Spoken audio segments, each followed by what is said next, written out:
I said that Paul Nuttall had gone from the count without doing the traditional part of the speeches that the candidates make. That's true, but he did speak to the press on the way out, and that sort of rugby scrum that we caught the tail end of. Chris Mason is in Stoke. Let's go straight back to him. Let's see if Chris managed to catch what he was saying. What happened with Mr. Nuttall there, Chris?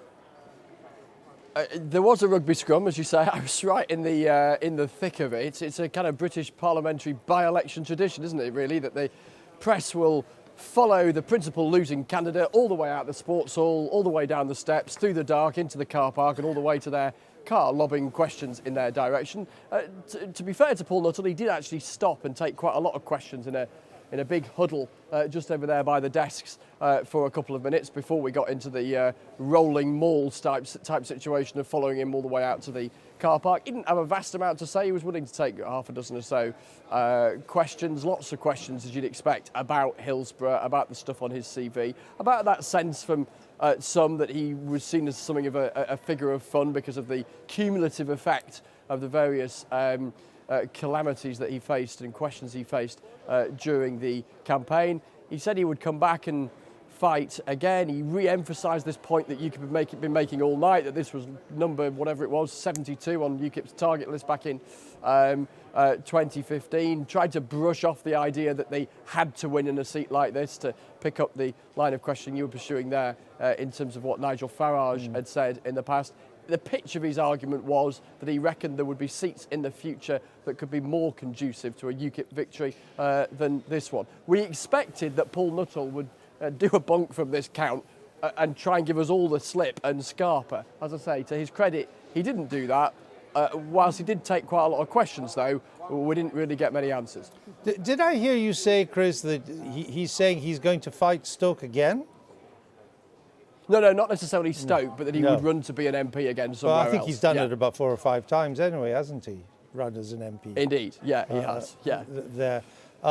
Do we think that there will be worth checking the classifieds of the local newspaper tomorrow to see if there's a house up for rent in the name of Mr. Nuttall now, or for sale? I can't remember whether he rented. I think he rented it rather than bought it. That could well happen. Well, you could maybe rent that. And, it could be a nice little boat hole for you. There's a beginnings of a property empire for him to build up here at the very least, isn't there? If not a parliamentary career at Westminster. Interestingly, those right at the heart, alongside me in that scrum. In fact, you might even just be able to see him over my shoulder, was Michael Crick of Channel 4 News, who was the original chaser of Paul Nuttall on all things his accommodation requirements here in Stoke. The house that he wasn't living in at the beginning of the contest, even though it was on his nomination papers, because he said he hadn't yet moved in.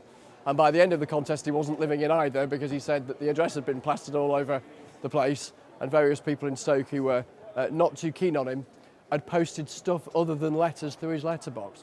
All right, Chris, we'll leave it there. We're going to get pictures of your rugby scrum and Mr. Nuttall as he left just as soon as we can get them. Just to look at the full quote from Nigel Farage. He was speaking to the UKIP Spring Conference in the 17th of February of this year, so only a few days ago. And he said all of that, not sure what he was talking about, but he says all of that comes to a head next Thursday in Stoke.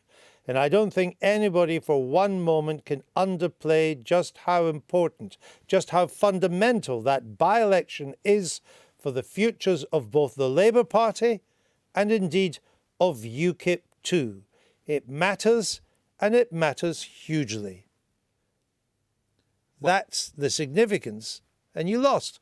Well, it did matter, and it would have been a fantastic seat for us to win. And of course, I was there when Nigel gave that speech at the Spring Conference, and he is a fantastic speaker and a fantastic motivator. And I think everyone was moved by his speech, and a lot of people went to Stoke to campaign, and we wanted to win.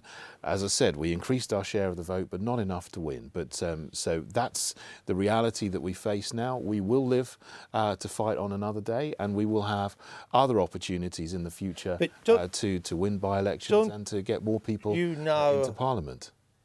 Well, let me just show you the pictures here of Paul Nuttall as he was leaving the count. The interesting thing is the media seems almost as interested as Mr. Nuttall, probably even more interested in Mr. Nuttall than they were on the actual Labour victor. Let's just hear and have a look at what he was saying.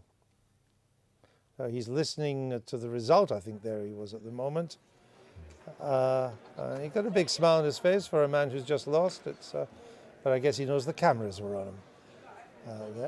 There's Michael Crick there from another channel trying to get a word in to it. So we haven't got any sound there. But I would suggest to you, David Curtin of UKIP, that many people will now regard your leader as among the walking wounded, and that the publicity, negative publicity he gained over the house that kind of never was, the Hillsborough. Are you not allowed to well, let's just see if we get the sound. We've got the sound. No, I'm only 12 weeks in. Come on, give me a break. Don't make a speech on this. Sorry. Well, the Labour candidate got more votes than me. Do you know? But we've cut their majority in half, and we've unified the party like never before. And we'll go forward now, and we'll look. You know, UKIP's time will come. This will happen. You know, it didn't happen. Hang on, it didn't. Well, hang on. You know, this seat was what, number 72 on our hit list. There's a lot more which will happen. A lot more to come from us. We're not going anywhere.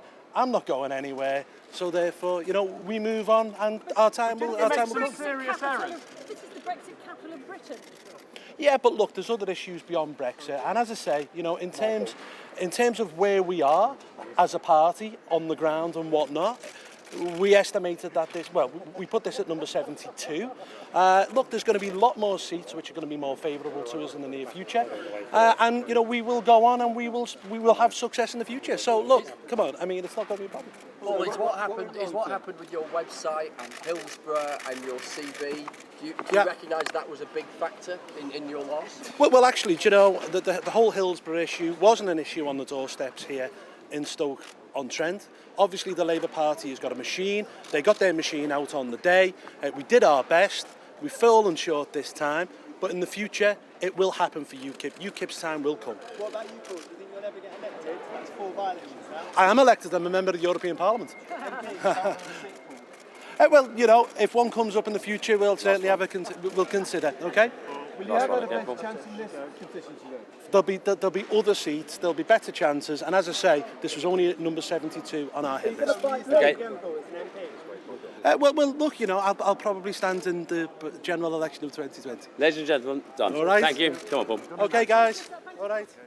So that's Paul Nuttall putting a brave face on it there, with lots of smiles for a defeated candidate, a candidate who was dogged by controversy throughout the campaign in Stoke on a range of issues, from Hillsborough to his accommodation to claims on his website about PhD, his PhD or lack of PhD, and so on. And in a sense, Mr. Nuttall became the issue rather than the issues that UKIP is meant to stand for. And it seems that that did have a negative impact, and that it also seems, as we watch him being, to get through the media scrum there, that, as John Curtis was saying, what was regarded by the media as indeed by the parties, as a 2-horse race, actually, because the Tories did not defect to Mr. Nuttall in UKIP, in the end was a 3-horse race, with the Tories only a few scores of votes behind UKIP in that, and in actually increasing their share of the vote, which governments don't normally do in by-elections. So there he goes.